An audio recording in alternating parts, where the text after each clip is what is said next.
is only another part of the puzzle. And even though it tells us significant information, we still have more questions than we have answers at this time. And we will continue to press forward and persist, Christine and Elmore, with getting the answers to these questions. Because as you, yes, we will persist, because as Christine and Elmore and Attorney Parker and I talked this morning, we know that there are so many conflicting stories. The fact that she said him being found face down, the fact that we have other videos where people who have called said that is Nolan, who is in some kind of dispute with others. We're looking at all of these things. The fact that the GPS tracking of the boat is being questioned by many. We're trying to dot every I and cross every T, because we understand that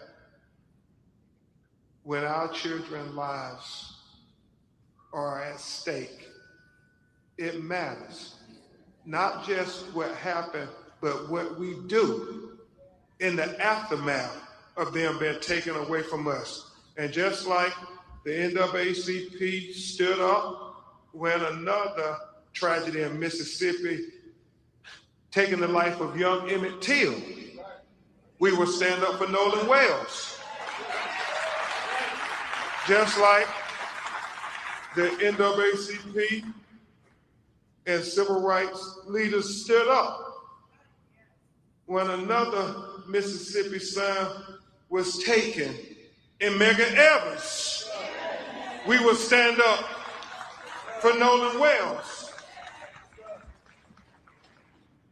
And just like too many of our young people, Trayvon Martin, Michael Brown, Breonna Taylor, Ahmaud Arbery, Botham Jean, Terrence Crutcher, Stephon Clark, Sandra Bland, Atiana Jefferson, Alton Sterling,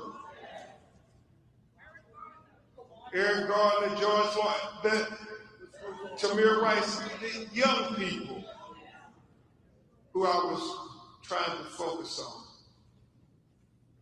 Gary, we stand up until we get the truth, until we get justice for Nolan Wells. Justice for Nolan Wells. Justice for Nolan Wells. Justice for Nolan Wells. Justice for Nolan Wells. Justice for Nolan Wells.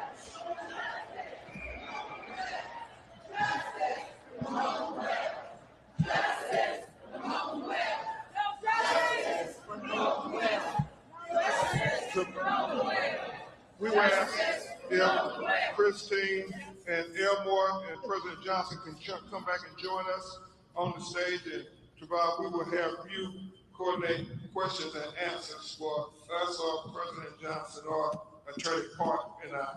I will say this: as President Johnson comes to the stage, I was sharing this with him and Chairman Russell, Christine Clark. God knows we wish we had you at the Department of Justice now. Christine Clark. As I was sharing with President Johnson and Reverend Al and others, this is so important that we continue to talk about Nolan Wells and what happened to him, and that we get attention on him, because to get attention on him, it brings attention, Cliff Jones, to other cases that are not getting their attention as of yet. But I'm so grateful to Christine and Elmore, because they said whatever we can do, not only to help our son, but to help these other young black boys who was killed the July 4th holiday. And I want to take a moment before we answer your questions to talk about two other young black men, both 18 years old, who were killed in extraordinary ways that are very similar to Nolan. President Johnson, 18-year-old Daniel Irvins went on a fishing trip, out on a fishing boat with two other young men. He was the only black. It is alleged that he ended up accidentally drowning, but his two white friends got his cell phone and threw it away, got his clothes and threw it away, and then went and deleted all of their text messages with him and social media. Sounds familiar? And they've only been charged with tampering with evidence. And his mother is crying out that they should be charged with murder, because if they would lie about his cell phone and his clothes and deleted messages, then they will lie about what really happened to Daniel Irvins.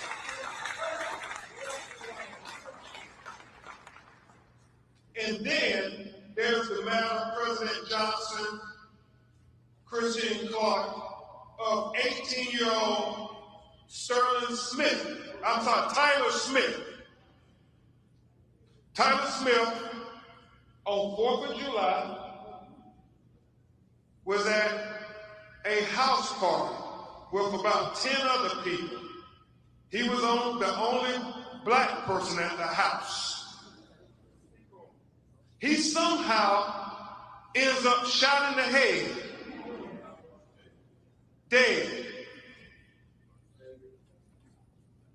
Some of the friends get rid of the gun.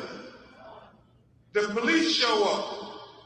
They tell the police it was an accident. It was an accidental shooting, that they were playing Russian roulette.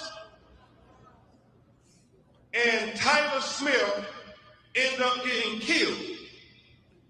And apparently, Christine Clark, President Johnson, the police just took their word for it.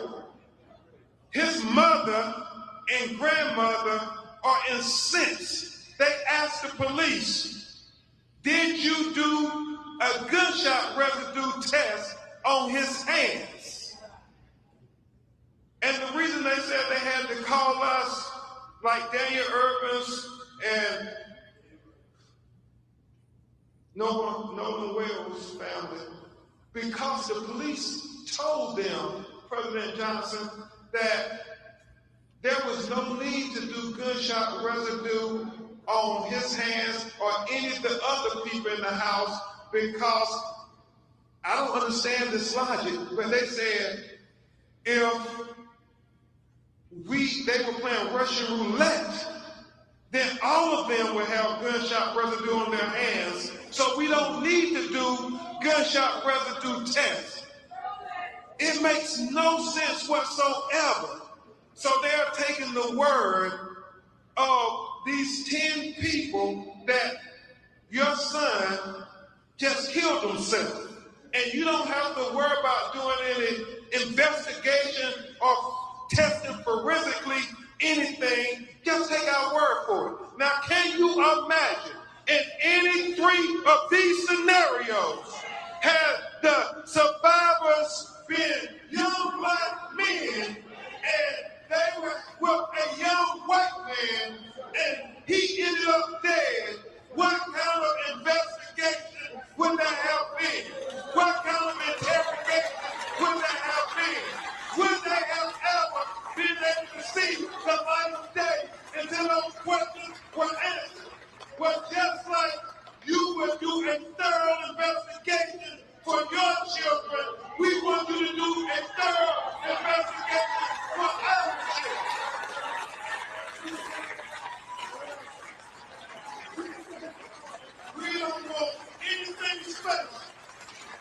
want equal justice. Equal justice. And so with that, I'll turn it over to Trevon to lead us in the final section. Well, a few questions. We have my colleagues on either side with microphones. Please announce your name and your media outlet if you have any questions. We're going to be quick because we have other programming going on in real time. We'll go here first. Thank you. Hi, everybody. Samantha Chapman, ABC 7 Chicago. You just unveiled a comprehensive outline of the independent report. Can you summarize for our viewers? Because there's a lot to take in, a lot of information. So in summary, can you succinctly tell us what we can take away from this report? And also, if you can provide more details about the neck.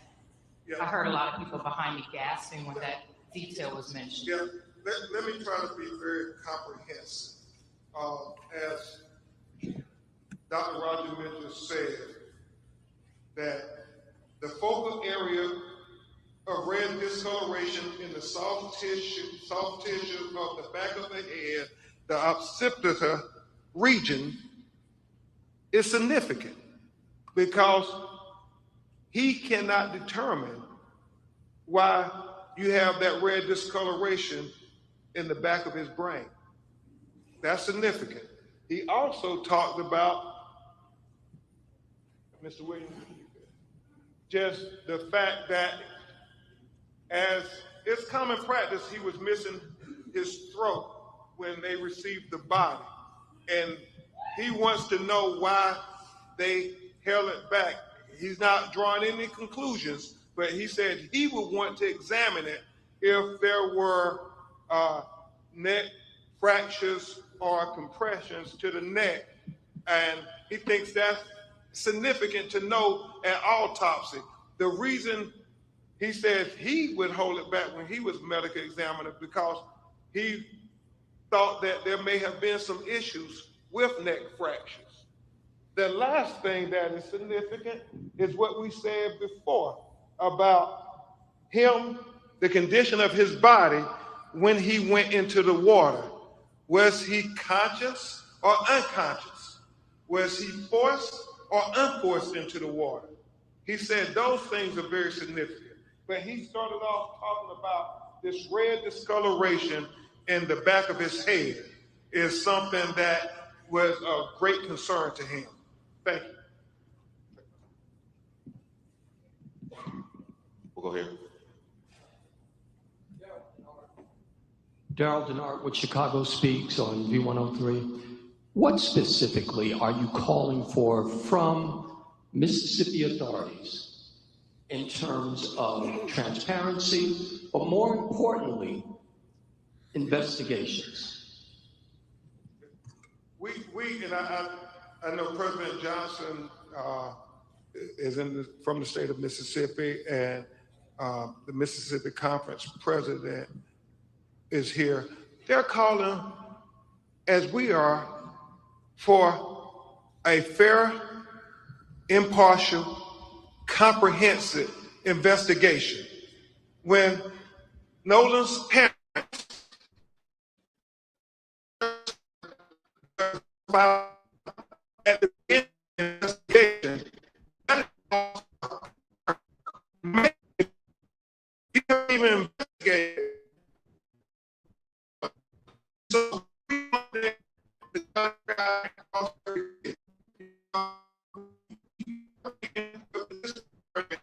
we express them about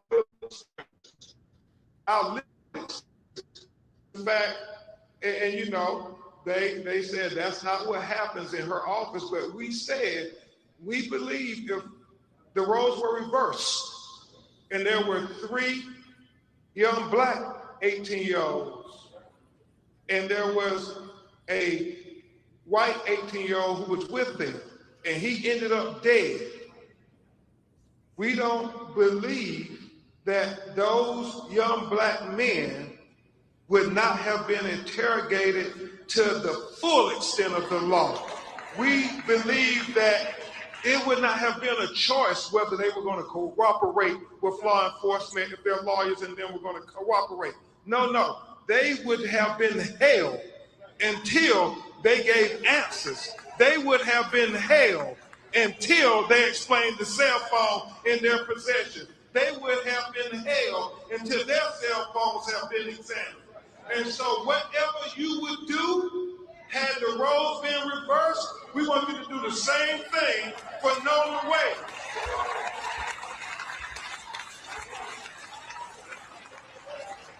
We have time for one more question, and then we're going to have a prayer with our Religious Affairs Committee with the family. One more question here.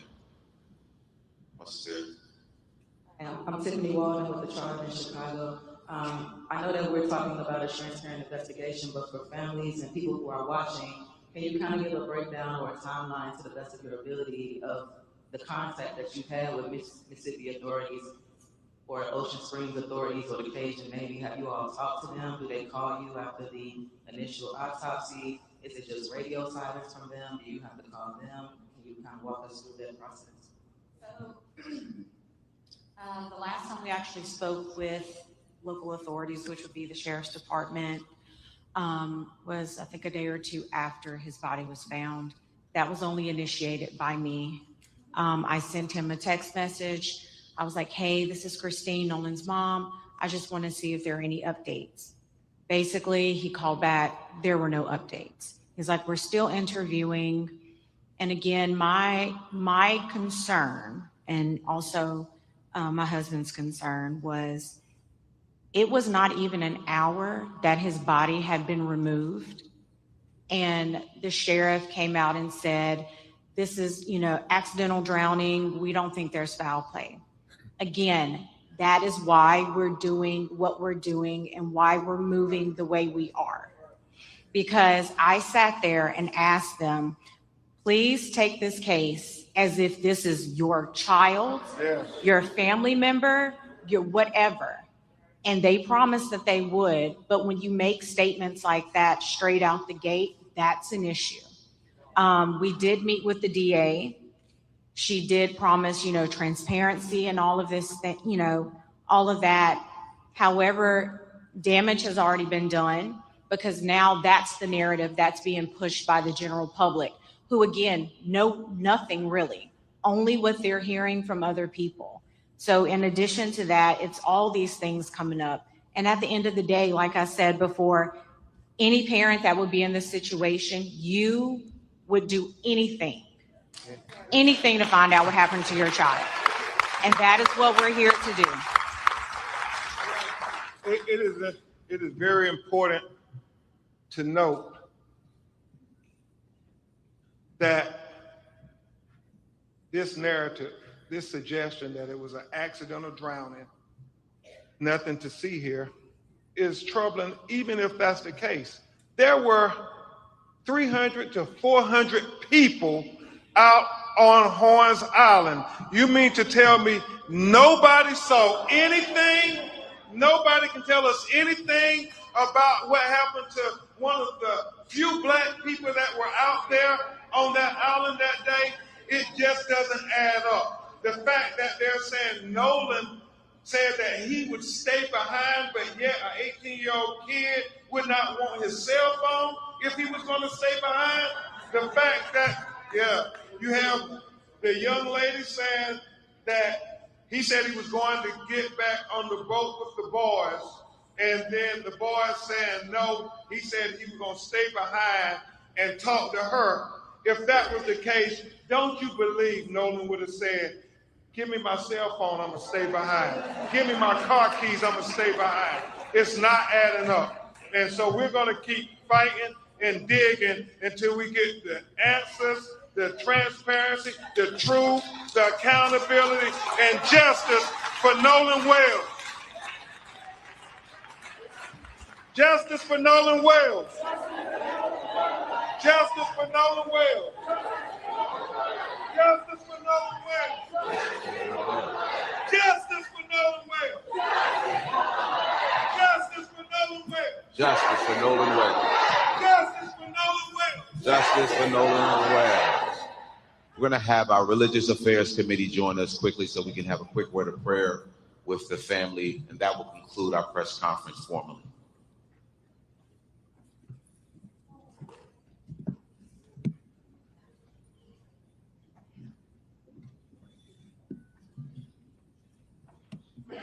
Good morning. It's a good morning in spite of all that we have heard. It's a good morning because we're here for justice. I'm Reverend Wendell Anthony from the Detroit branch and also a member of the National Board of Directors and part of the Religious Affairs Committee, joined by colleagues who are here. I'm going to ask all of you if you would be so kind as to just link arms. Just link arms so that we can link ourselves around this particular moment and around this family. There's an old African proverb that says, those whom we love die only in the physical sense, but their spirit continues to live on in the will and determination of those whom they leave behind. Mr. and Mrs. Wells, I did not know your son, but I could tell from just looking at his photograph, I can feel the aura, the joy that you talked about. We all can experience and feel that. Ben Crump has chronicled the list of pain moments in our community by the deceased, by those who are now martyrs. We have been dying since 1619, still seeking justice. Pray with me. O Lord, our Lord, how very excellent is thy name in all the earth. We are here for but one reason: to answer the question, what does the Lord require of us?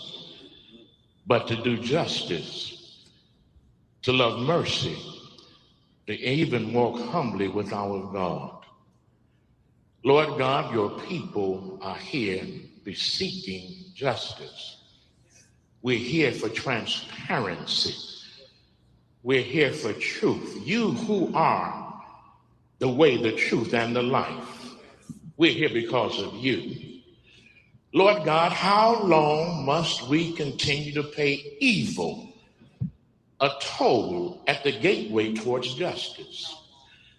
How long must we see our children lie bleeding in the streets, in the sand, in the water, in the asphalt pavements of this nation that we built, even on July the 4th, a day that serves a lesson in mockery and dichotomy, where we talk about independence, yet we are not independent from those who seek justice. Help us, Lord. Bless us right now. Bless this family. Cover this mother whose tears fall down her cheeks. Cover this father as he remembers his son, whom he taught and whom he mentored to play in life, but more importantly, to play the game the way it should be played in living. Lord God, we thank you so much. We've gone down the roads. They lied on Martin. They lied on Medgar. They lied on Malcolm. But more importantly, oh God, they lied on you. You who know about lies. We know that the truth shall eventually set us all free. Help us to get the truth, even in Mississippi. Oh Lord, help us to get the truth for our children. You know, like we know, there are more black boys in school than are in jail. We know, oh God, that there are more of us who are striving for the benefit of life rather than the poison from living. Oh Lord, how long will justice continue to lift up her brow so that she can see who is standing before us, so she can make a decision that is not in our interest, but in the interest of those who seem to be different from us. Help us, Lord. Don't we as a people bleed like everybody else? Don't we as a people need comfort like everybody else? Don't we as a people need justice like everybody else? Don't we as a people feel the pain when our children are taken from us like everybody else? Help America, Lord, because America has a problem. We don't have a problem. America has a problem. Fix the problem. In 250 years, we still seem to suffer from the same old problem.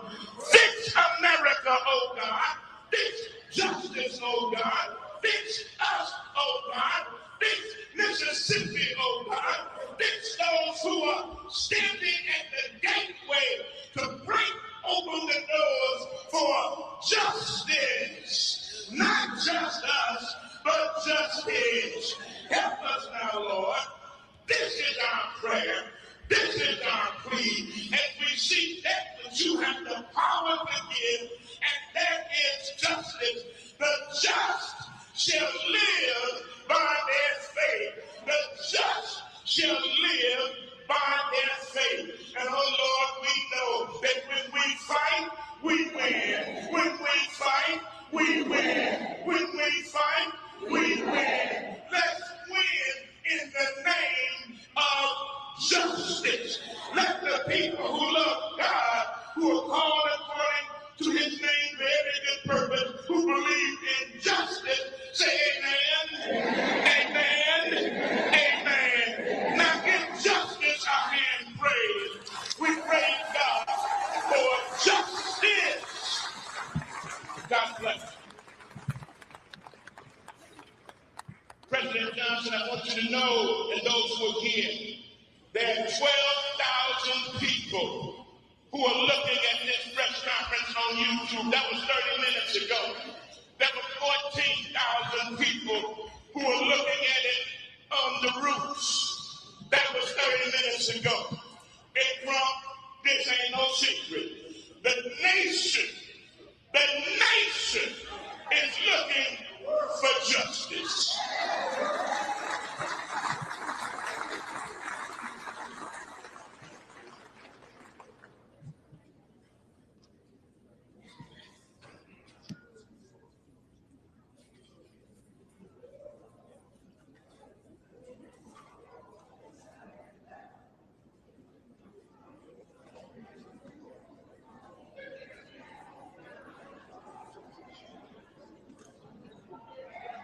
For media who would like a digital copy of the report, you can look at vidcom.com, and we should have a digital copy there.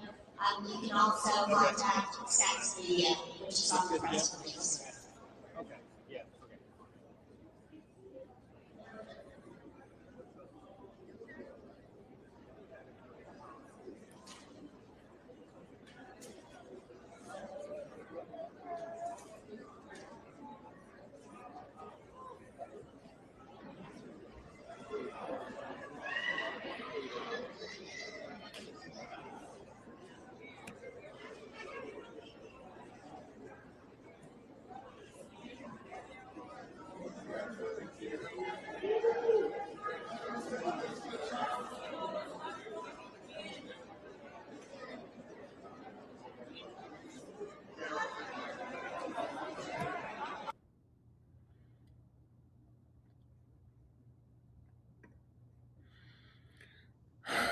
Okay, family.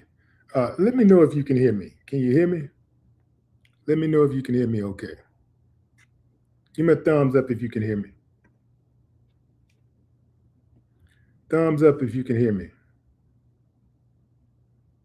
You can hear me? Hear me? Hear me? Thumbs up. Thumbs up.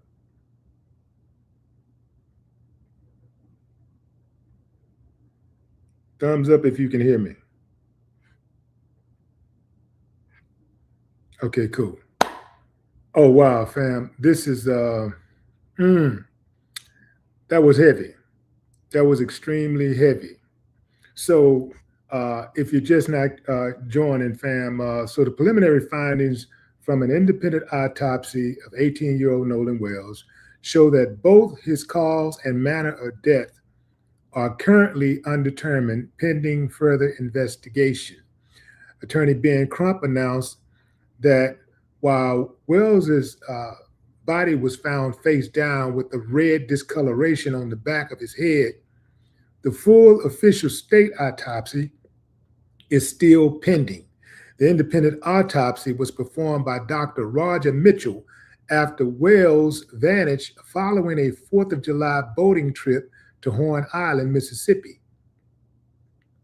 The results are still being gathered, allegedly, and the district attorney has indicated the findings will be turned over to a grand jury once the investigation is complete. The results of the death investigation of Nolan Wells will be turned over to a grand jury once the case is complete. So here's the deal, fam. We already know what the results are, and they already know what the results are. I personally believe they stalling. I think the state is stalling. It don't take that long. When they want to do something, they do it, and they get right to it. It don't take a whole lot. It don't take a lot. When they want to get something done, they get it done.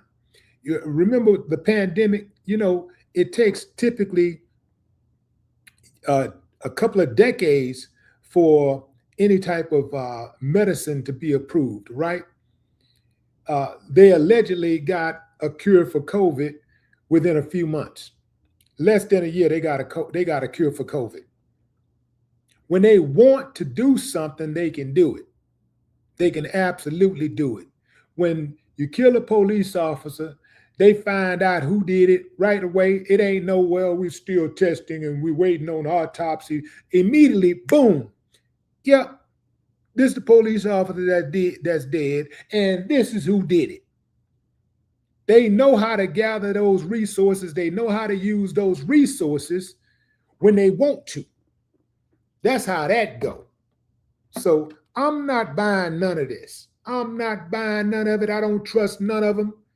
I'm looking at the history of this country. I'm looking at the history of Mississippi. I'm looking at the history of law enforcement. I'm looking at the history of media. I'm looking at the history of the judicial system. I'm looking at all of it, the history of it. And I don't trust none of it. That's why that investigation, that independent investigation, was so important. Now, I am surprised that they did the press conference without ascertaining what the results were. I'm surprised that happened. I guess they were under some type of pressure to present the public something because there's so much interest in this case. So it's yet to be determined, it's undetermined, pending further investigation. He had a discoloration, a red discoloration on the back of his head, which suggests that he may have experienced blunt force trauma. It suggests that somebody hit him in the back of the head. Okay, that's what it suggests. Remember, when the body was being transported from Mississippi to DC, to the medical examiner's office in DC, one of the transporters reported that they saw the condition of Nolan's body. And the condition was that his body was battered. They didn't even know who Nolan was. They're just talking to one of their friends. Hey, man, we got a body just washed up at Horn Island. And let me back up. We got a body. We received a body because they didn't know where the body came from. They just know that they was receiving a body. And they had the name. But they didn't know about the case. So they're talking to one of their friends. Hey, yeah, you know, we got this body of this drowning victim, and man, this guy looked like they beat him up. Looked like somebody beat him. You know, his body is beat down. So all of this stuff that they trying to do, all of that hanging on, you know, oftentimes what law enforcement do is hold on to the evidence and sit back and wait and kind of watch how things are playing out. And then they'll sit back and wait while acting like they're doing something. They like to pretend that they're actually working when they're not. So they want to pretend that they're working. They ain't doing, trust you me, fam. Whatever evidence they have, they already got it. Whatever they need to know, they already know. Whatever they're trying to investigate, they've already investigated. They ain't taking all this time investigating, going over the body, and they not doing all of that, fam. They already know what it is. They already got the results. What they're doing is the same thing that they typically do when they have a situation where they gun somebody down, they got the video, but they won't release the video unless there's a public inquiry, unless there's some type of extreme pressure to do so. It damn near takes an act of Congress for them to release that video when they know they're in the wrong. So they hold on to the video. And they're acting like, okay, we'll release the video pending investigation, and putting everything together. Now, what they're doing is they're holding that video because they're doing one or two things. They're doctoring the video to make it fit the narrative that they want, or they're just killing time, acting like, they're investigating. Say, fam, these people are diabolical, and it's a system. That's why they call it systemic. It's a system, and they all are on code. This is why nothing gets solved, nothing gets resolved. This is why America don't move forward in race relations, because it's the people that run these systems. It's the people that are in the systems, and it don't matter who they are. Once they step into that role, they run it just like you run McDonald's. You never notice, like with McDonald's don't stop running no matter who the employee is. It don't matter what your color is. It don't matter what your age is. It don't matter what your religion is. It don't matter what your sex is, your sexual orientation. It doesn't matter. None of that matters. What matters is that this is McDonald's. We have a system. When you come in here, everybody starts on an entry level and you work your way up. So when you come in, hit them fries. They cooked all them fries. Them fries are cooked the same way every single time, no matter what state you're in, no matter what country. Well, different countries, they have different quality, but they're cooked the same way. So the fries, no matter where you go in the United States of America, the fries are going to taste the same.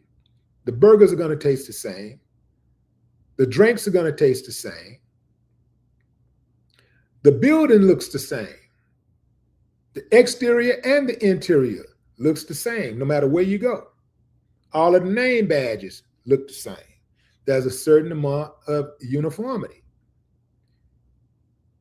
It's like that for a reason, because they have a system, and that system works accordingly to what's productive for them.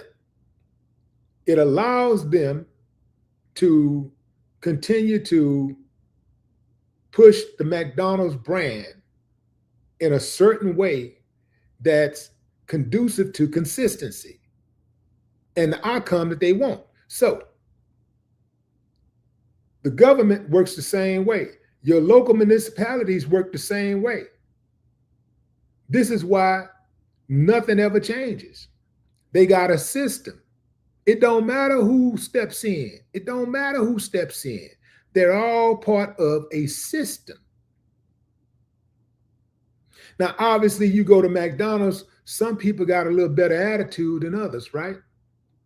If you go to McDonald's, some people going to have a bubbly personality. And some people just going to be flat out rude, right? And then you got those who, they're kind of stoic. They don't have any type of personality.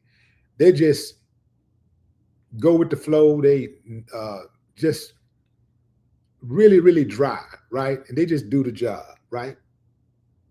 But the point is, They all do the same job. They got a system and they go by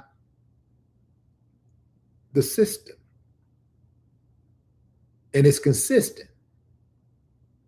And so it don't matter if you put a new manager in there who tries to disrupt something, or you get a new worker who comes in and say, "Oh man, this is wrong, man. We're not doing it the right way, man. We should be doing something." They're gonna be like, "Man, if you don't get your ass up out of here, if you don't get up out of here." Same thing in education. You ever notice how you have a good teacher? You have good teachers. Good teachers catch more hell than the bad teachers from the administration. This is a teacher that the students just love. The students love this teacher. But the principal got a problem with the teacher. The other teachers got a problem with the teacher that's beloved, right? Because the beloved teacher wants to help the kids for real. The beloved teacher wants to have a curriculum that the kids like. You know, they want to teach them, but they want them to have a good time also, right? And you would think it's a good idea. They take it up to the principal. The principal, you know, they might kill it right there. It might be dead on arrival, or they'll kick the can over to, you know, first, you know, they'll start off with the assistant principal, then maybe the second assistant principal, then the third assistant, then it gets to the principal. Then the principal say, then you take it to the superintendent. Superintendent kill it, dead on arrival. Great idea. Kids love it. Don't cost the school nothing. But they don't want the kids to really, really be thinkers. They want them to be workers, not thinkers. Just put them in the system, grind them up, and then get them on out. Just keep pushing them on out, push them on out, push them on out. That's why they don't teach our kids conflict resolution. They don't teach the kids conflict resolution. I'm talking about stuff that they really need. You ain't not teaching the kids about biology. That's cool. Oh, that's cool. You know, dissecting a frog. That's cool. But what about the skills they need to really, really live and survive in this world? Conflict resolution is a big deal, because a lot of them don't even get C30 because they don't have the skills to even properly communicate and to control their emotions. They don't teach our kids about investing. They just teach them math, algebra, arithmetic. First of all, algebra and arithmetic, you ain't gonna never need in regular life. Never. You ain't never gonna be in no situation where you about to get kicked out of your house, or you need some money and you're gonna have to solve an algebra problem. You ain't never gonna go to the bank to try to get a loan, and they're gonna say, "All right, can you tell me the answer to this algebra problem here? If you can solve that, we'll give you the loan." So they don't teach them about investing. They don't teach them about parenting. Well, I guess they got some electives, but they really don't teach them about parenting. They don't teach them about entrepreneurship. They don't teach them about conflict resolution. See, those right there, those are the big ones. That's what you really need. But they're not going to teach them that, because they don't want them to be progressive. They don't want them to be thinkers. They don't want them to be, hell, free. So this is a system. This is a system. So they protect the narrative. When you go into this system, that's why the sheriff immediately said, before any investigation began, the sheriff shows up day one. After the body is found, on day one, he ain't even looked at the body. And he said, well, we don't suspect foul play. They're quick to say we don't suspect foul play, but they're never quick to say we suspect foul play. I'm talking about in the cases where Black people end up dead and you have a white person who's suspected, or white people who are suspected of causing that black person's death. They never, ever, ever say, we suspect foul play. It's always, well, we don't suspect foul play. When they say we don't suspect foul play, that is to get your mind mentally prepared for not getting justice. That's what they're doing. They're setting you up, letting you know that you're not about to get justice. That's why I said at the beginning of all of this, Nolan would not get justice. I'm not trying to be a pessimist, but I'm a numbers man. So I look at history, I follow history really closely, and I look at patterns. I look at patterns. I look at pathology. You dig what I'm saying? And it don't take a lot to see what they're up to. From the sheriff to the coroner to the medical examiner to even some of the people who own the search team. They're all forming the same type of narrative. And so what happens is, let's say you don't trust a particular cop. I don't trust the cop. He got a bad record. He's done stuff like this before. He's been involved in something like this before. Next thing you know, they do a press conference. And the sheriff vouches for the cop. Well, he's a fine cop. He saved this life, and he did this right here, and he did this, and he was just out here doing his job. He's been getting death threats, and he's a fine young man. The next thing you know, public sentiment starts shifting. Their own code. So he says something nice about him. Then you get a few other people say something nice about him. The media, who is always in cahoots with the government and the state to shape the narrative, they say something affirmative about their character. They're brainwashing the people to accept the narrative that they want. So next thing you know, no justice. Peace. No justice. Peace. No justice. Peace. Why am I saying no justice, peace? Because no justice, no peace is a lie. Because I hear that all the time and ain't nobody doing nothing. No justice, just peace. No justice, no justice, no justice, peace, peace, peace. I heard the same thing when Trayvon Martin was murdered. No justice, no, we got to come up with a new, we got to come up with some new words. If we ain't gonna do nothing at all, we got to, at very least, we got to come up with some new words. If we just, I'm saying, I'm just so damn tired of hearing no justice, no peace. Tired of hearing it, man. Tired of it. You're just not joining, fam. The independent autopsy results are in. So the preliminary findings from the autopsy of 18-year-old Nolan Wells show that both his cause and manner of death are currently undetermined pending further investigation. Attorney Ben Crump announced that while Nolan was found face down with red discoloration on the back of his head, the full official state autopsy is still pending. The independent autopsy was performed by Dr. Roger Mitchell after Wells vanished following a 4th of July boating trip to Horn Island, Mississippi. The results are still being gathered, and the district attorney has indicated the findings will be turned over to a grand jury once the investigation is complete. So this is where we are. This is where we are. The official state autopsy will be published. Let me see.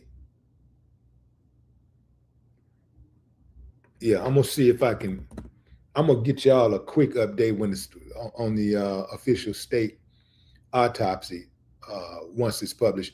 I'm assuming that they're gonna try to drop something right now. They'll probably put something out right now.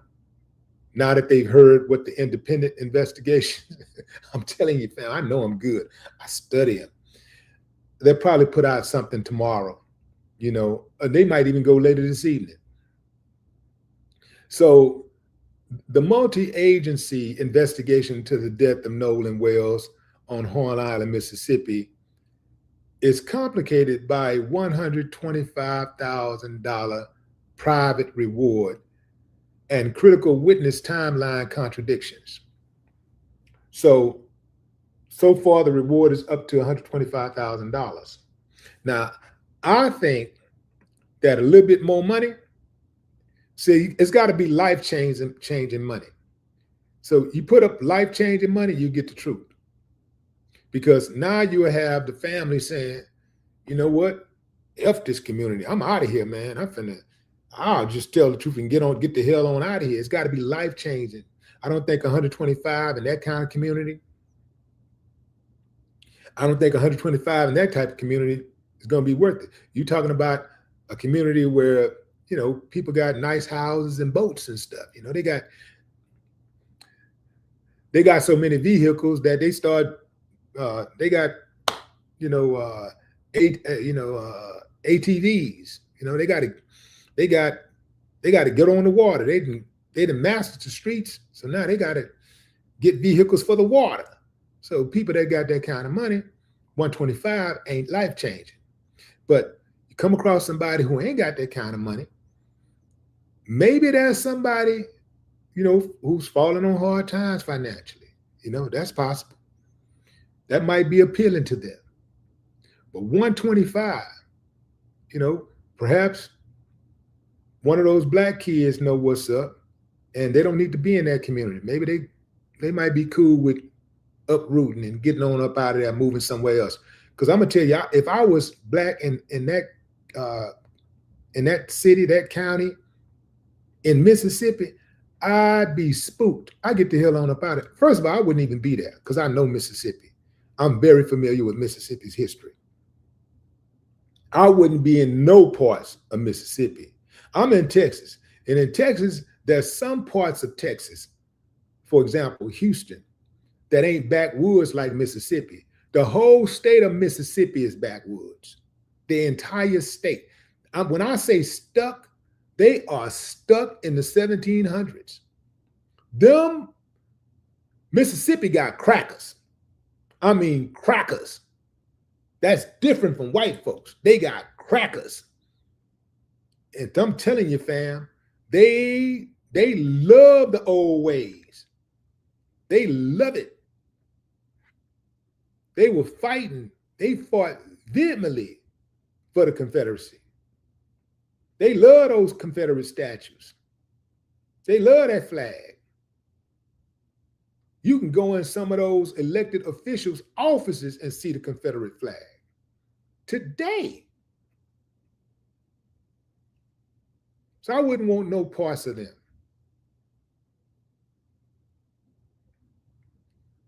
I think that is an extreme gamble, I think, for black people. Anybody black, Mississippi, that's a big gamble. To be in Mississippi and be black, to live in Mississippi and be black, that's a big gamble. That is a big gamble. Because a lot of times people think, well, as long as I mind my own business, I'm a good person. I don't bother anybody. I'm just gonna go and do my thing and just work and work and work and you know, even I'm gonna stay at home. I'm not gonna even bother nobody. I'm not gonna bother nobody. I'm not gonna be a troublemaker. I'm gonna be just really, really obedient. I'm gonna be a good person. And as long as nobody don't mess with me, I ain't gonna mess with nobody. But then what happens is eventually somebody messes with you. Eventually, somebody messes with one of your family members. Eventually, it will happen. Eventually. Everybody in Mississippi got a disappearance story. And if they don't, they haven't lived there long enough. But all they got to do is keep waking up, and they're going to have that story. Those uncivilized mutts in Mississippi are a different breed, man. They're different. If you black, you get suspected of being killed by a white person, you're not going to get your case resolved. They are not going to give you justice. All the law enforcement agencies are going to protect each other. They all going to say they investigating the next one and the next. It don't matter how high you go up the ladder. It doesn't matter how high you go. You're not going to get justice. I'm just going by history. I'm not just talking. I'm going by history. I haven't seen anybody get justice out of Mississippi. Point blank, nobody. I haven't seen not one black family whose family member was accused, whose family member was suspected of being murdered by a white person get justice. I haven't seen it. I'm sure there's at least one or two cases out there over the last 200-300 years. I'm sure, but I haven't seen it. That's because they got a system that they operate within. They got a system, and they protect each other's back. Yeah, they watch each other's back. Yeah, I wouldn't trust none of them, fam. I wouldn't trust none of them.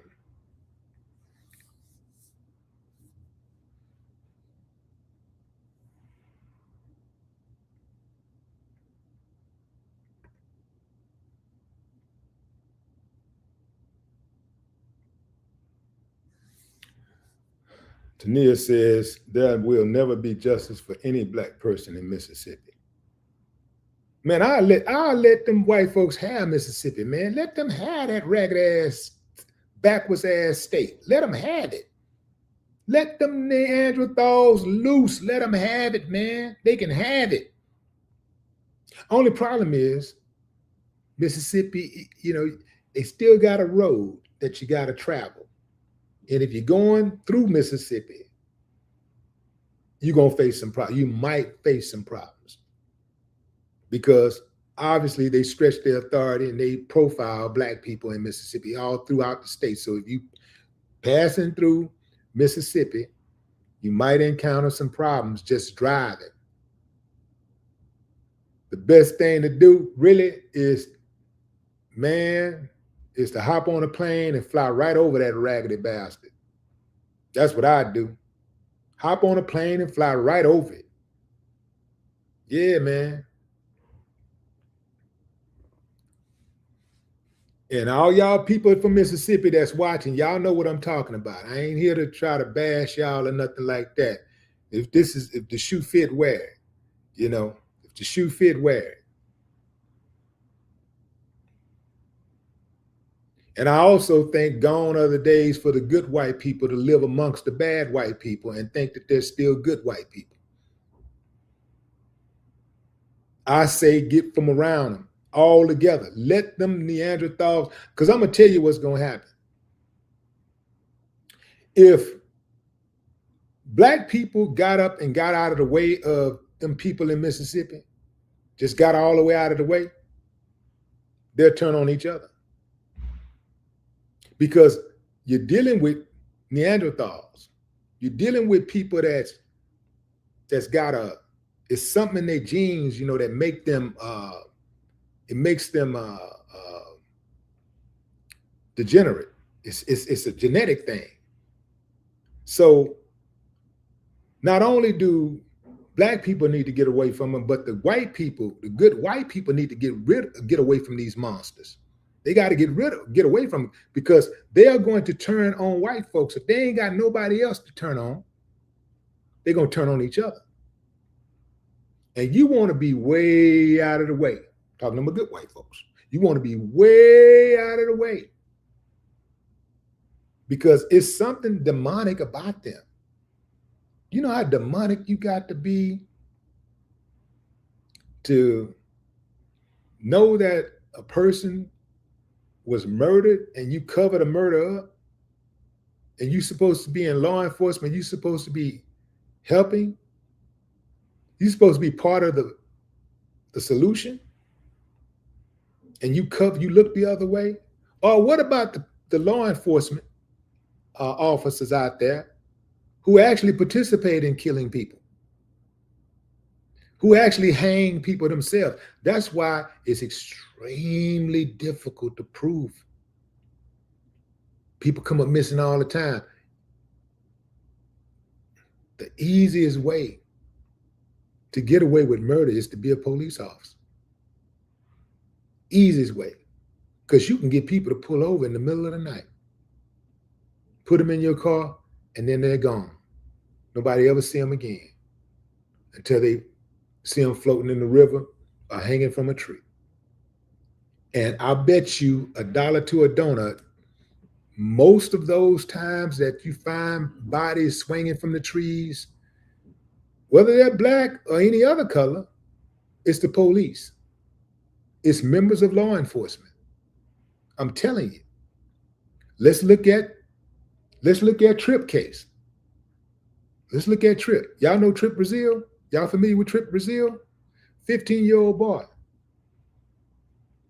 15-year-old boy in Arkansas who was driving some off-terrain vehicles with his buddies, his family. They speeding and going, they making noise or whatever. They speeding, the police get behind them. Everybody else stop. Tripp take off because Tripp recognized this officer named Trey Bynum. Trey Bynum is a terror to the community.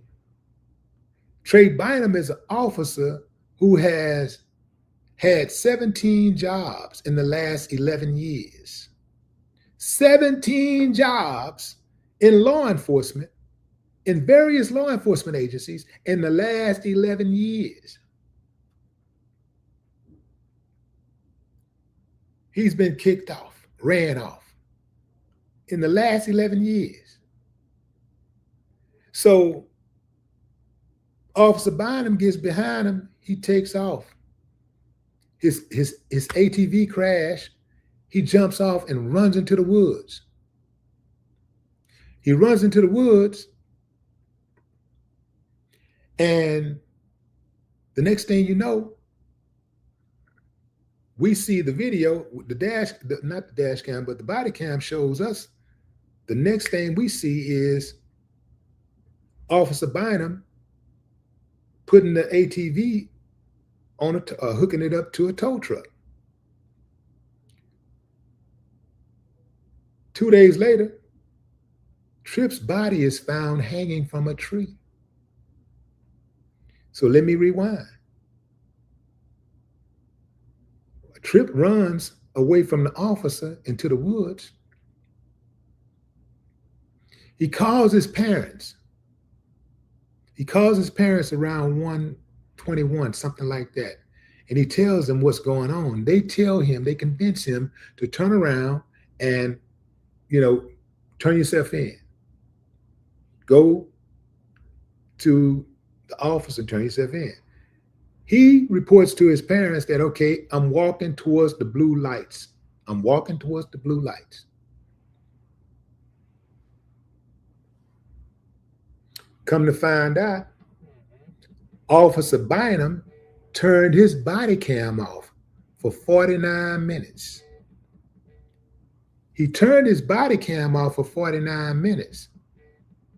This is critical because there's an active investigation going on, but his body cam is turned off for 49 minutes. The sheriff says he didn't break any department policies. Around 3:45 a.m., Officer Bynum goes to the police department and he talks to one of the jailers and tells the jailer, hey, have you seen Tripp? Well, I'm looking for him. He ran from me. If you know where he is, let me know. What is he doing? He's putting his alibi together. He's putting the alibi back He goes back to the scene to search for Tripp with the other searchers. By this time, his mom and dad is there and everybody, you know, they looking for Tripp. Can't find him. They looking for him. He helps. You know, the killer often returns to the scene of the crime, and oftentimes they're part of the search team. Why? Because they want to stay close to the case so they can know what the investigators know. So anyway, fam, they fire this guy. And the police chief rehires him. I'm not sure if he's still working there, but I know that the community went crazy. That's Tripp right there. That's Tripp.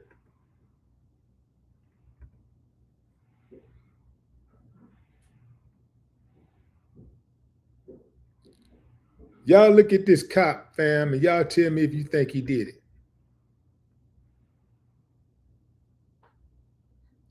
That's Officer Alvin Trey Bynum. This guy. Now, Tripp Brazil's case is closed. It needs to be reopened. It needs to be reopened. This guy is being protected by his superiors. Nobody in the community likes him. Nobody wants him. But the sheriff went and rehired him. And what I tell y'all all the time, fam, these officers, these bad officers, have bad superiors. The only reason why they get to do what they do is because their superiors expect that from them. That's why they hire them, to be an extension of them, to keep it going. Because I can tell you right now, ain't no way this uncivilized mutt would be on a police department led by Willie D. No way possible. He wouldn't even get through the application process. So as soon as he come in there, and I see somebody gonna call me and say, Sheriff, you may want to look at this application. Look at this. I'll be looking at the application like,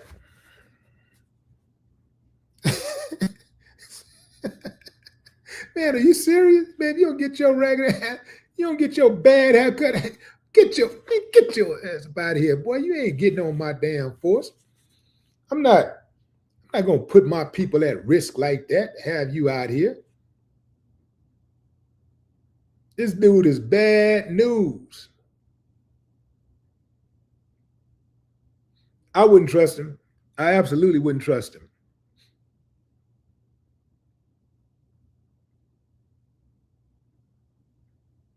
But remember, fam, we say this all the time, that what you do to the least of us, you do to the rest of us, right?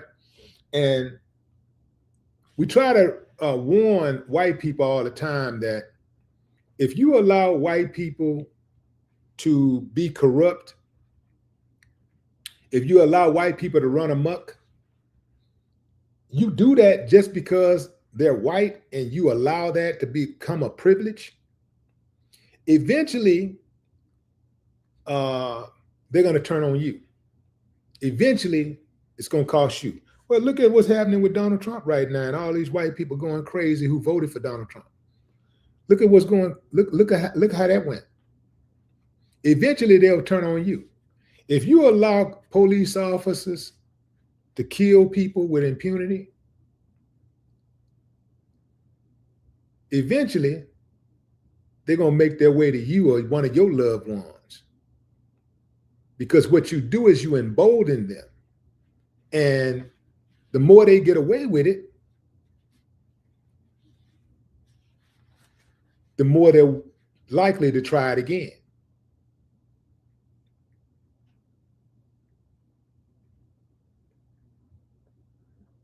It is my belief that Alvin Trey Bynum ran out of black people to kill. So he killed Tripp. That's my belief. I absolutely believe he killed this boy. You know why also, fam? Because Tripp was afraid of him because he was always harassing Tripp. According to Tripp, this guy harassed him all the time. Now, after this, on the night of, he claimed that he didn't know that Tripp was the one operating the ATV. He said that he didn't know that Tripp was the one operating the ATV. Then it comes out later that, oh yeah, he's the one, and he's on record for chasing Tripp a few times.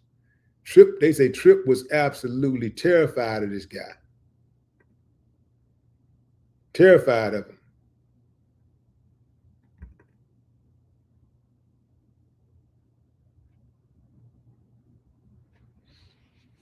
So y'all tell me what y'all think happened.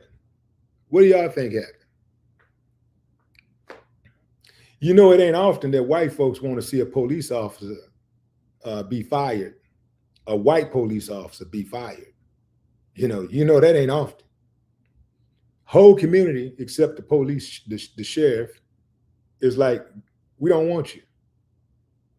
Go away. Nobody likes you. I'm surprised that the community was so tamed in their response to him, because they had a town meeting and they was extremely tame in his presence. They accused him of lying. They accused the police department of cover-ups, and they was extremely just really civilized about the whole thing. Yeah. Just not joining, fam. The Nolan Wells autopsy results are in, and the findings is undetermined pending further investigation. Undetermined pending further investigation.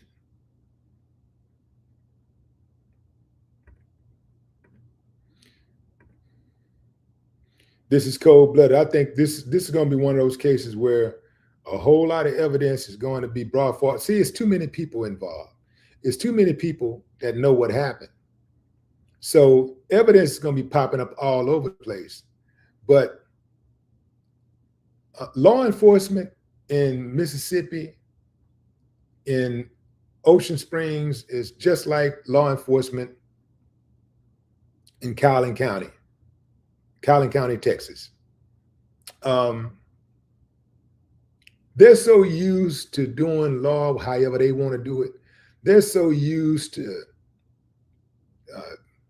getting away with crimes.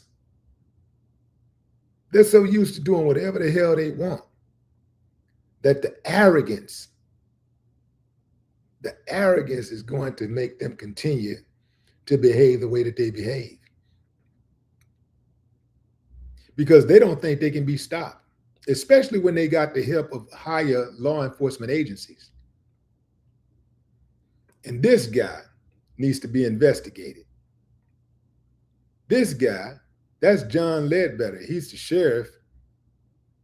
This guy says that on day one, when the body was found, before he got a chance to look at the body, before he got a chance to talk to investigators, he said, we don't suspect foul play.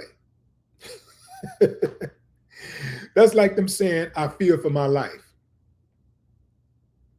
That's like them saying, I feared for my life. That's the investigative arm of I feared for my life. I feared for my life, so therefore I had to kill him. We don't suspect foul play, therefore don't expect justice. Therefore, don't expect us to be out here investigating and spending a lot of time with this. You see? That's what he's saying. Don't expect us to spend a lot of time with this. And trust me, fam, they're not. They're not investigating nothing, man. They're over there sitting on their hands. They are not investigating nothing. Believe that. They gone on about their business And they're sitting around right now laughing and joking about this. Yeah. They're making jokes about Nolan Wales' life, his death.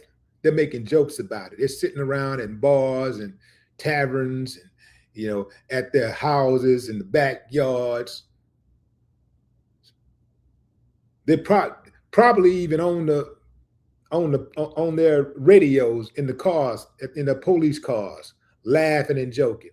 I bet you if you scrub some of their, you go into their social media accounts, I bet you find some racist stuff. If you investigate the police department, I'll guarantee you'll find some racist stuff. They're not investigating nothing, man.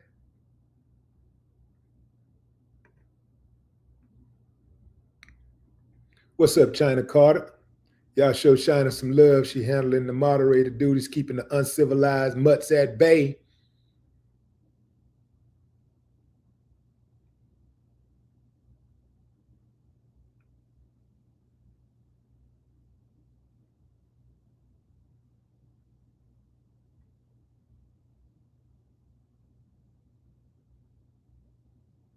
And didn't I thought I heard Ben Crump say that the body was found without a throat. Did he say that? Did I hear him right?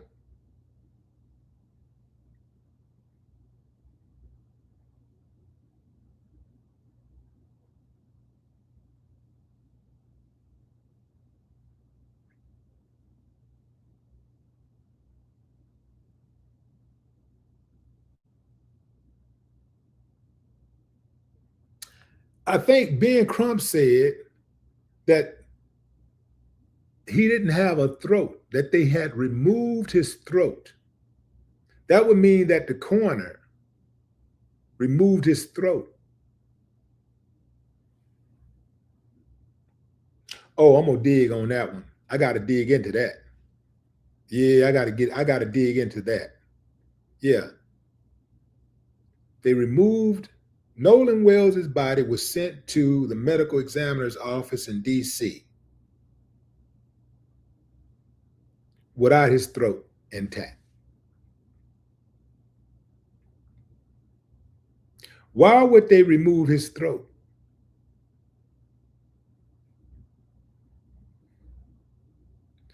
Why would they remove his throat?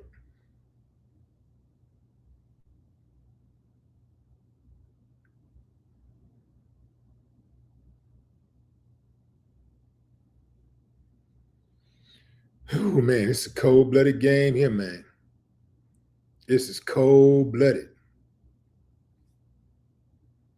And it's been going on, fam. The only reason why we're having this conversation is because Nolan Wales' case is high profile. I can guarantee you, across the state of Mississippi, there's not hundreds, but thousands of cases just like this that ain't never gonna get an ounce of the attention and will never, ever remotely be solved. And look at them. This is how they look too. This is how they look on their pictures. They put the uniform on, they put the badge on, and then they try to give you a welcoming smile as if we don't know the character, the heart of the person behind that smile. I don't trust none of them. I don't care what you say. We got lives at stake. I don't trust them. And I want these youngsters to hear me. I want everybody to hear me. I don't trust them. Investigate, investigate, investigate.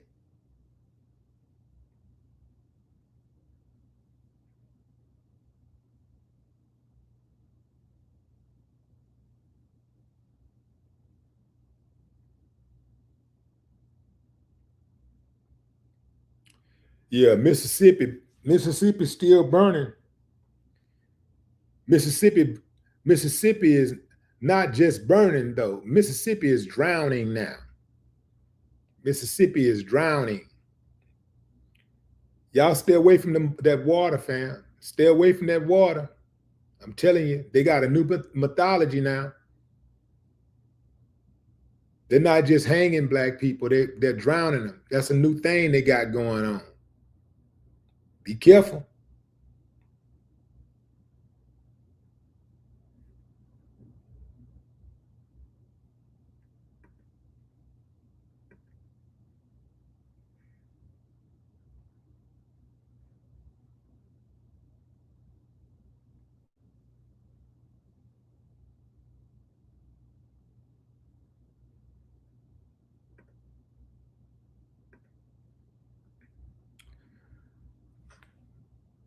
I see some people in the comments a little bit too passionate. It's cool to be passionate, but let's try to avoid the profanity, fam. Because if you start with the profanity, then you're gonna encourage other people to use it, and then we just all start sounding really, really disrespectful, and then that's the energy, and I don't like that. If you got a comment, let's try to get something in there that we can work with. Let's make some comments that can that can influence further discourse, right? Because we need some answers, man. We need some answers. And it's cool right now, I think, for people to fellowship and tell their stories, because I know it's thousands of more stories out there like that. It's thousands of stories.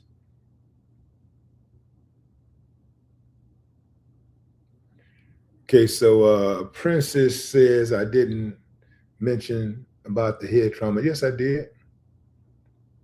I did mention the head trauma. Yeah, they said he had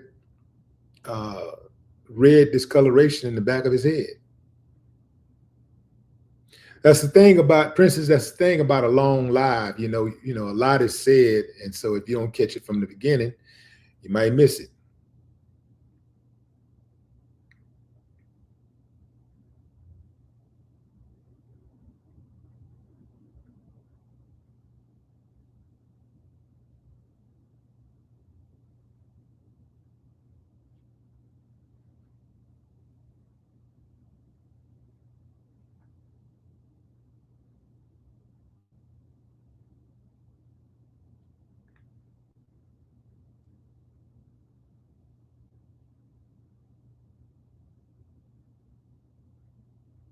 Yeah, someone should take the money and talk. Somebody should take the money and talk. If that number goes, I think if that number gets to be about $250,000, anything north of $250,000, somebody coming out. And let me tell you, any of y'all that know what happened, if you're listening to me right now, let me tell you, and you're thinking about it, you might be on the fence about coming forward with the information. Let me tell you right now, you may as well beat the next person to the punch, because you ain't the only one sitting back thinking about coming forward. So if you got the information, you may as well go on in there and collect your money. Go on, get your money. If you got a conscience, if this really bothers you, knowing that a young man was murdered and you got evidence that could bring his killers to justice, if that bothers you, then you may as well get something out of it. Because if it bothers you today, it'll probably bother you tomorrow. Might bother you for the rest of your life. Might as well clear your conscience, get a check.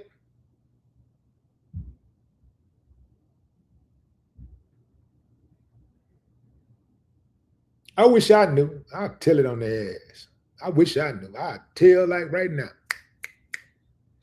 I'd call right now. Hey, yeah, I got it right now. And I ain't hide my identity. I say it at the top of a mountain, like, yeah, I got the video right here. Look at this. Nigga, that is you. Nigga, woo, woo, woo. You had this. I remember when you bought this here, and I remember when you had this. Yeah, you wore this here. Look, that's you right there on this picture, and this you when you wore it on that. Man, come on. I'll speak on it without money involved. I'll speak on it without the money. So put some money on it. I'm damn sure gonna speak on it. The money is just the icing on the cake for me, but I'm gonna speak on it anyway.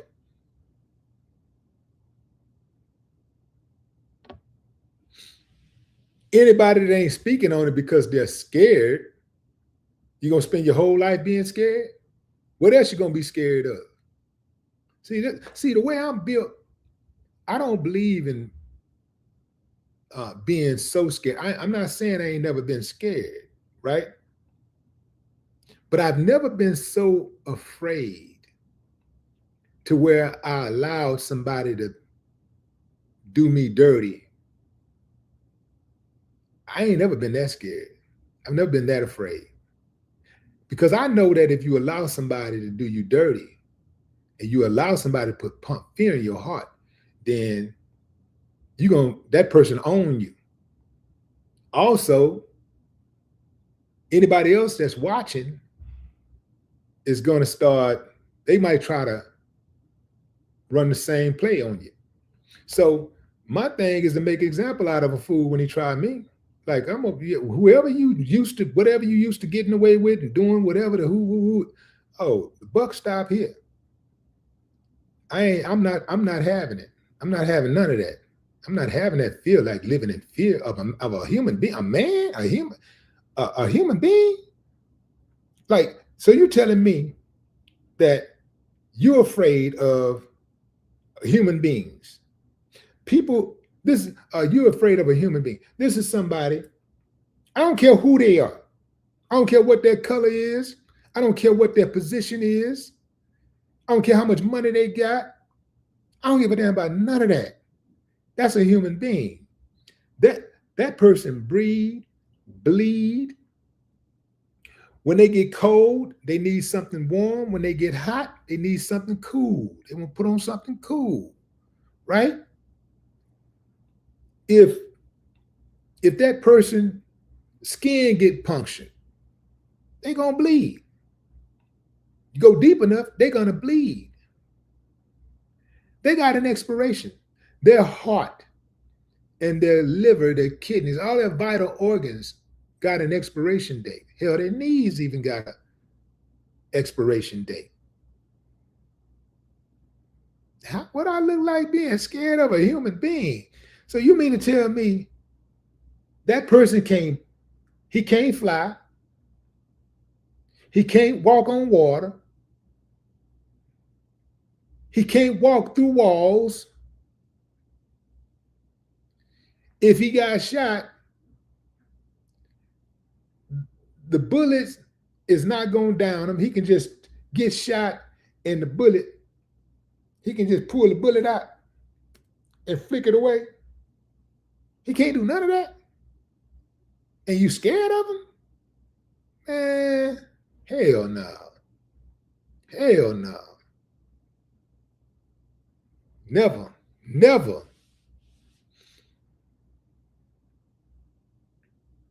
I don't care who he, I don't care what kind of gang he affiliated with. I don't care about none of that. I feel like less than a human being. I feel like less than a man to be going to bed afraid of another man. I feel like less than a man. So if somebody put me in that kind of position, I'd have to get out of that position as soon as possible. If I felt that threat, I'd have to get out of that position as soon as possible. And I'll give you a clue. Begging ain't the way to get out of it. Hoping and praying ain't the way to get out of it. Prayer without work is dead.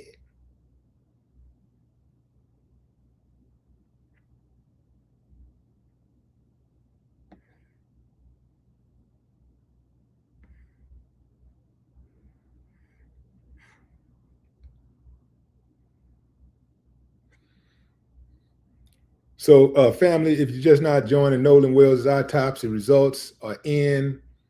And the results are undetermined pending further investigation.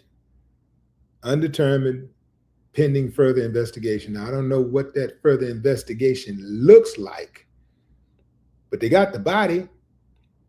So are they asking for more information from the coroner, the local coroner?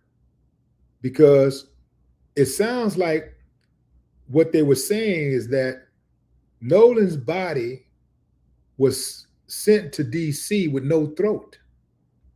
So are they trying to get that throat? And is there any other parts of his body missing? Did they remove anything else from his body? Perhaps that's what the medical examiner, the independent medical examiner, is trying to find out. Because other than that, the body is there. They got the body. So whatever he needs to extract from the body or examine from the body, they have full access to.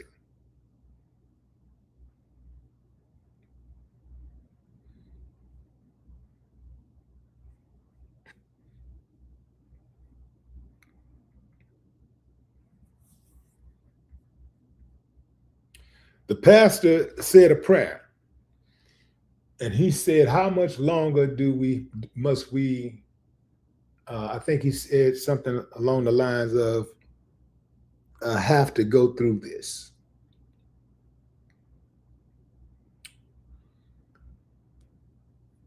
Y'all know what the answer is, fam. I ain't got to speak on it. You can read between the lines, but it's only one way to really stop a bully. It's only really one way.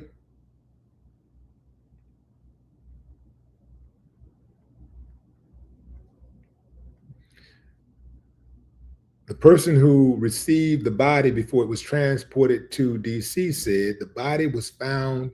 The body was in a condition that it appeared that he was battered and burned. It appeared that his body was battered and burned.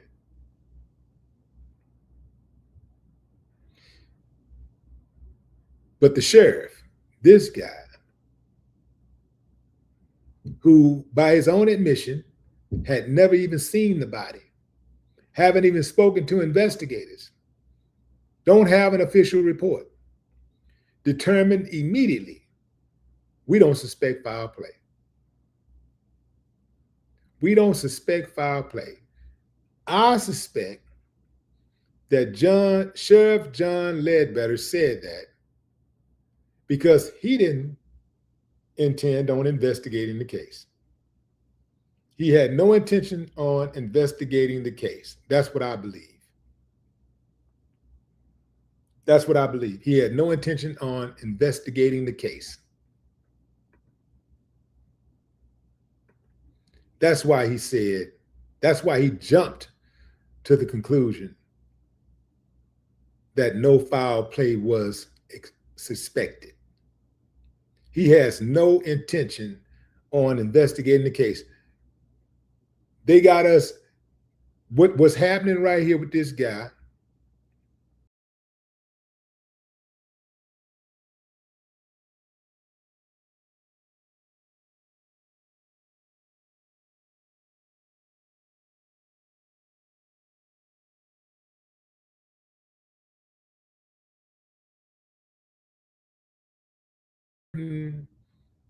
deal, right?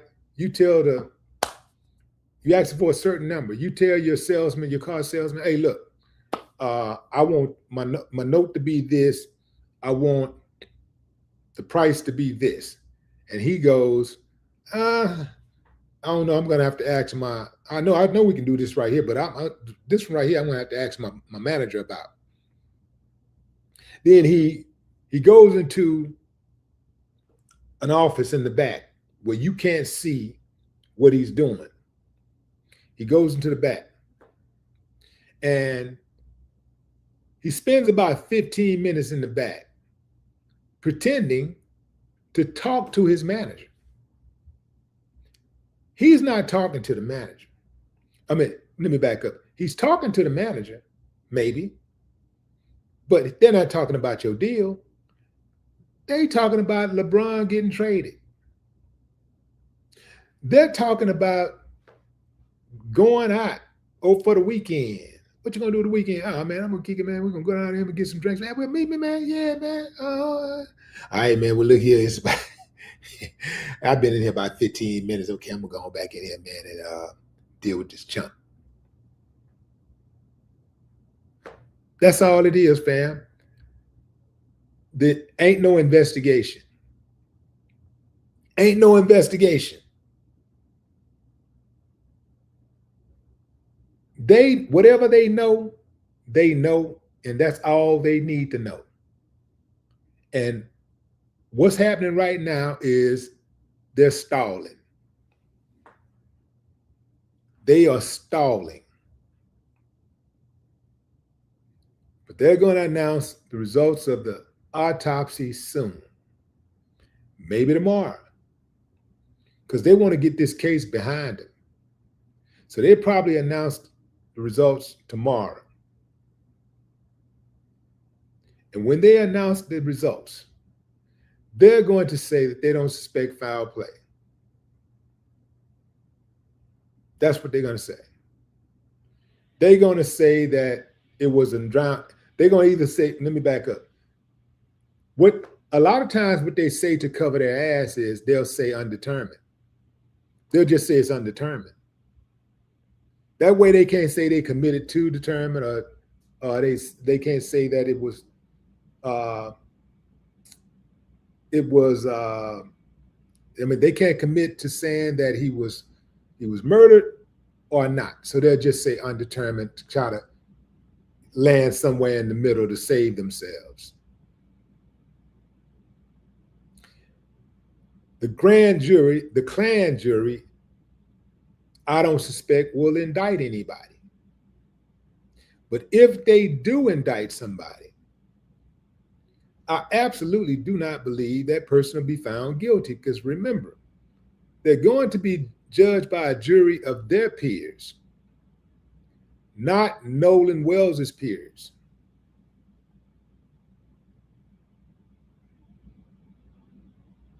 So you have people say, well, man, why black people, protest and they make so much noise when a white person kills somebody black, but they don't do that. It's 10,000 black people kill black people every year, and they don't do all of that.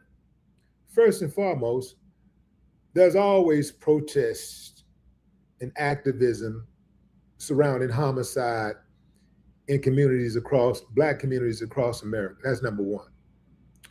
But furthermore, in fact, that ain't even number one. That's number two. Because number one is this. Number one is when black people harm black people, and the police know about it, they're going to jail. They are absolutely going to jail. Because, see, and they're not going to jail because the police love black people, because the police want justice for black people.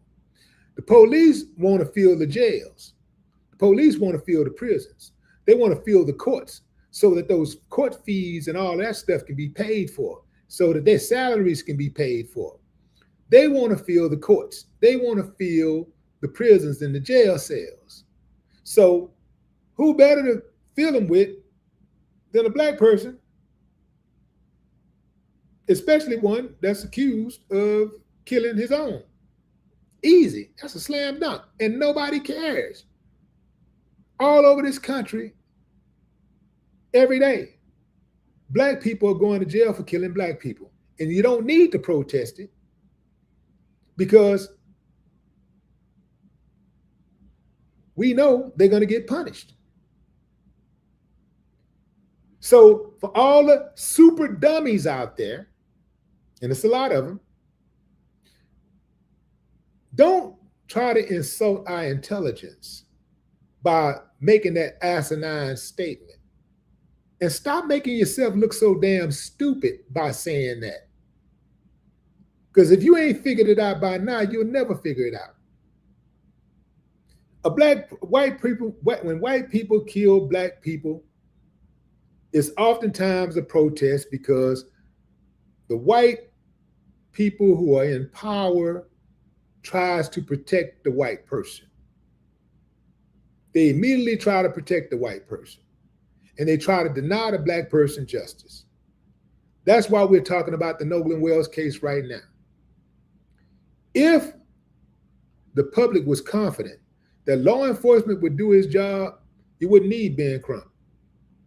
You wouldn't need Al Sharpton. There'd be no need for these press releases and all that kind of stuff, because we'll sit back and we know, well, the evidence is there. Oh, they're going to get him. They're going to get him. See, that's why white people don't have to protest when black people kill white people. They don't have to protest because they know justice will be served. If there's any kind of way that they can lock that black person up, oh, they're going to jail. They're absolutely going to jail. And they know that. So they ain't got to go out there and protest. The protest super dummies are for people. Well, let me put it like this. The protests are done to encourage that justice be done. That's what the protest is for. You yourself know that white people do not have to protest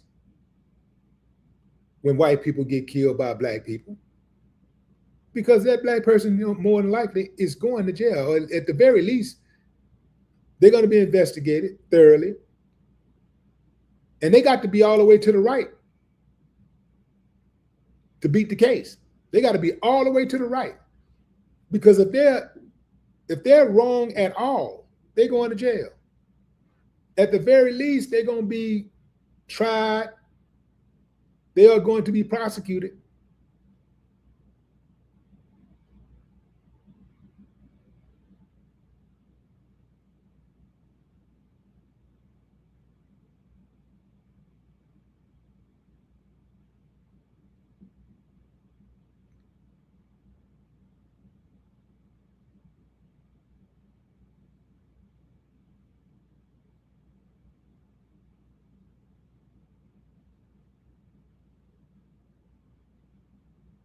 Let me see what y'all saying in the comments. Let me get over to these comments and see what y'all saying.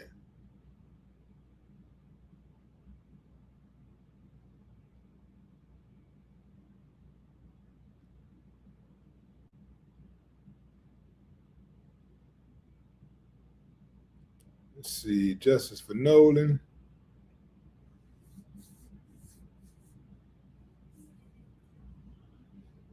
Patricia Cooley. Danielle August.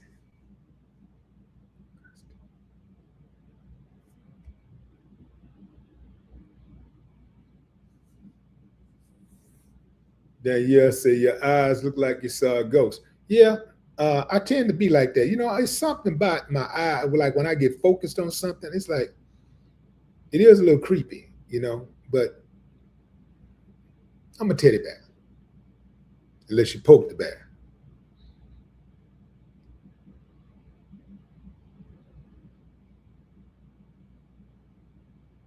Javette don't believe he drowned.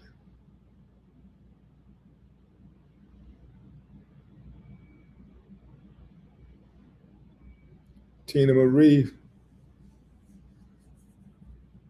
says, white people, learn your black history.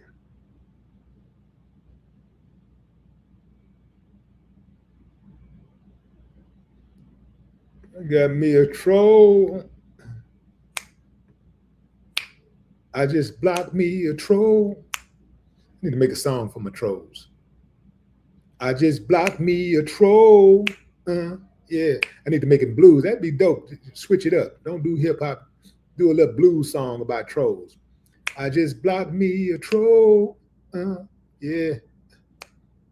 I'm in the comments on the scroll. I'm in the comments on the stroll. Yeah. Looking for a troll. Why? Because trolls are hoes.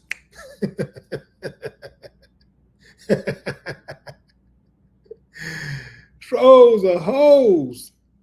Man, hold up. H-Town, what it do?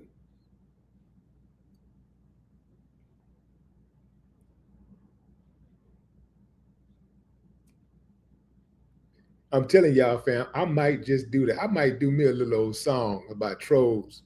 I might do a blues song about trolls.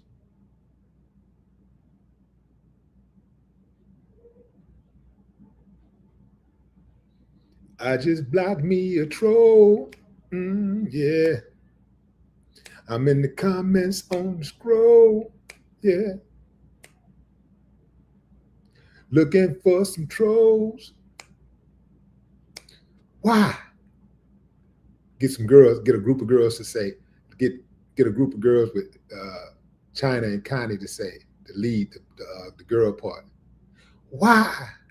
Because trolls are hoes. Yeah.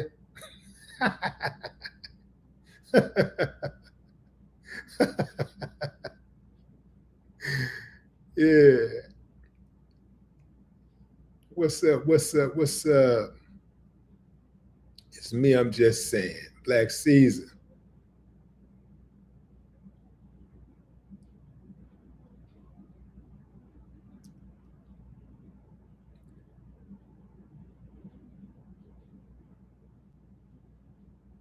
What's up, Mike? What it look like? Michael A.R. Is that Michael, Arkansas?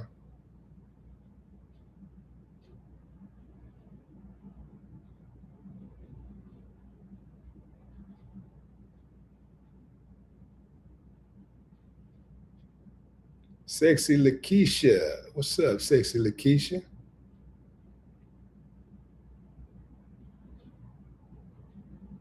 Erica Smith says, Fish and I are getting married on August 15th. Congratulations.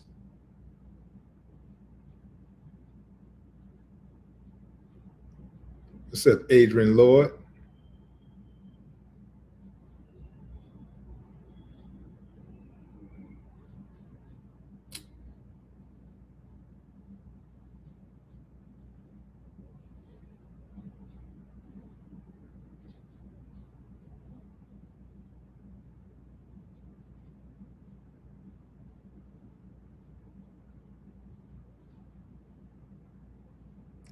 Yeah. Yes. So, yeah, fam. If somebody just says, "So what's the results?" The results are right there on the screen, brother. Undetermined, pending further investigation. But what they did find, and this is interesting, and we'll get into this later today. What they did find is that there is some discoloration on the back of his head. The back of his head, there's discoloration, red discoloration on the back of his head. And his throat was missing. His throat was missing. That goes right to, in my opinion, that's the coroner. But you know how they do, fam. They lie so much. They can say, "Hey, man, we received the body with no throat." See, when law enforcement commit crimes and these suspicious, a lot of times when you have suspicious murders in the city, it's not your regular criminals, it's members of law enforcement. I'm telling you. That's why it's so hard to catch him. It's so hard to catch him because they go under the radar because they are law enforcement. Nobody suspects that the police got somebody pulled over on the side of the road and he finna kidnap them and murder them. Nobody suspects that when the police stop somebody, put them in the back seat, they're gonna drive them off into the woods and hang them. But we already know that the police infiltrated law enforcement from day one. In fact, the police in the United States of America was founded under the philosophy of bringing in Klansmen to hunt down black people and kill black people, capture black people and re-enslave them into the prison industrial system. That's why they started it. They started it before that. They started as a slave catching entity. So when enslaved people would run away, the police went and captured them. So basically, as the country evolved, society evolved, the system stayed in place.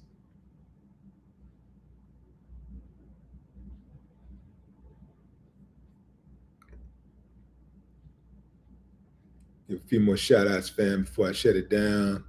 I see Tracy Mathis, Emery Matthews.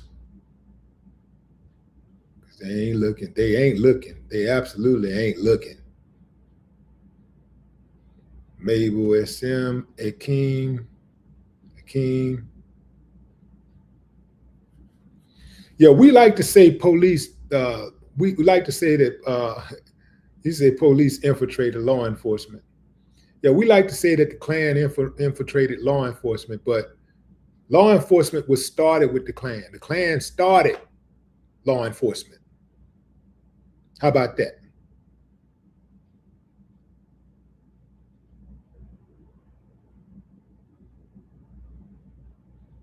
The Klan started law enforcement, and it's never stopped. They never stopped doing what they've been doing all along. This is why it continues to happen, because they keep on, when they recruit, they're recruiting Klan members.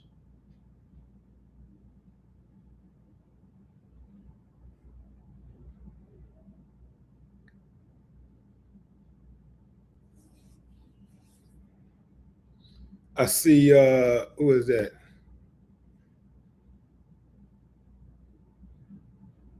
Is that TIMC, Baltimore, Maryland. What's up, Baltimore? I used to go to Baltimore all the time. That's one of my favorite spots.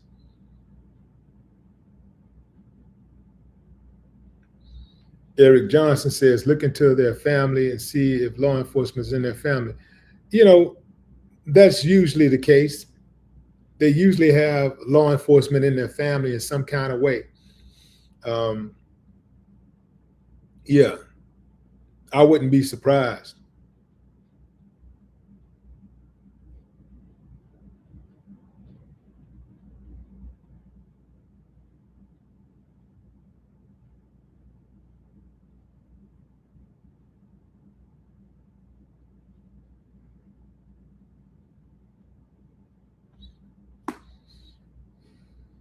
I didn't watch the Warren Hudson video yet, but I'm going to watch it and I'm going to provide some commentary on that.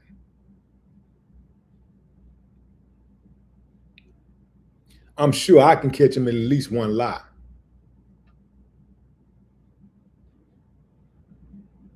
When they talk, see, really, he should have kept his mouth shut, see, unless he was going to talk from day one. But when they talk, that means that they've been well coached. Remember, I think that's the one whose mother is the judge. So when they start talking, that means that they've been coached, but they also have a sense of confidence. So all you got to do is hit them with one question that they're not expecting. But the reason why they took the interview with this Tatum dude is because they knew that he was going to give them some softball questions, and they knew that they was dealing with a bona fide Sambo who it was going to do a bunch of bootlicking. So they knew that. So he was comfortable sitting in front of him. I bet you wouldn't have sat down in front of me and gave an interview.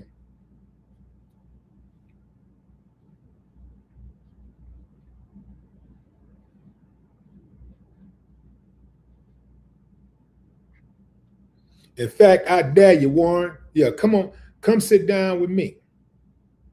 Yeah, come sit down with me. Let me ask you a few questions. It ain't gonna hurt that long.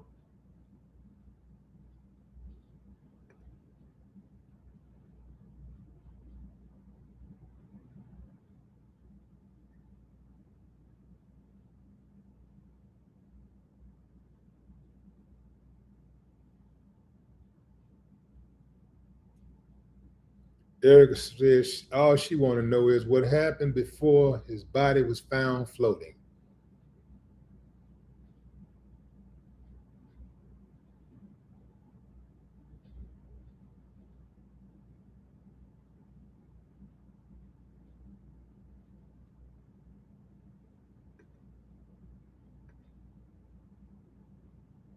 I just banned another troll. Trolls, just a reminder, the block party is officially open. It has officially started. So come in here with any kind of disrespect. I'm going to do you like your daddy did you. Abandon you.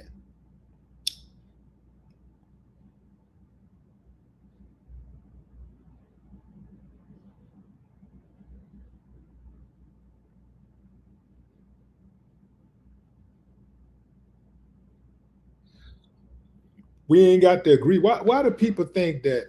Why do people lose their mind just because somebody disagree with them? You can't have a that let me know also who's in toxic relationships. You can't have a decent conversation. You can't have a respectful conversation with people that you disagree with.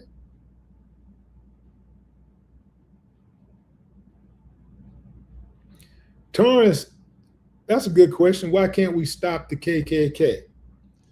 Because the KKK is America. The KKK is as American as apple pie and Chevrolet. You know, the government targeted a Black organization that was helping the people, protecting the neighborhood from crime, educating people, feeding hungry children, helping adults in the community become gainfully employed. And the US government went in and systematically dismantled it. At the same time, they gave the KKK 501 status. At the same time, they recognized the KKK as a religious organization. The KKK, that everybody knows, is full of terrorists. They gave them religious organization status. So that's why you can't get rid of it. The only way you can get rid of the KKK is if you get rid of the government.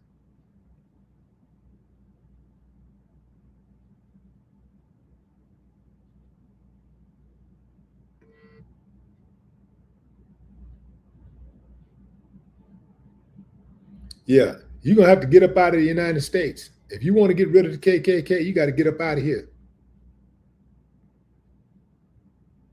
Because the KKK is an unofficial government entity.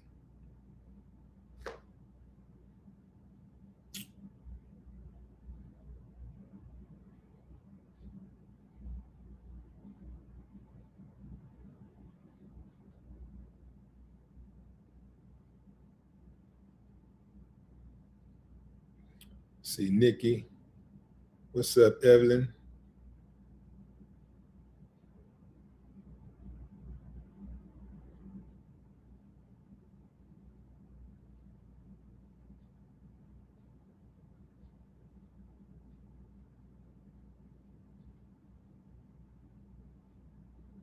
What's up, Randy Lee?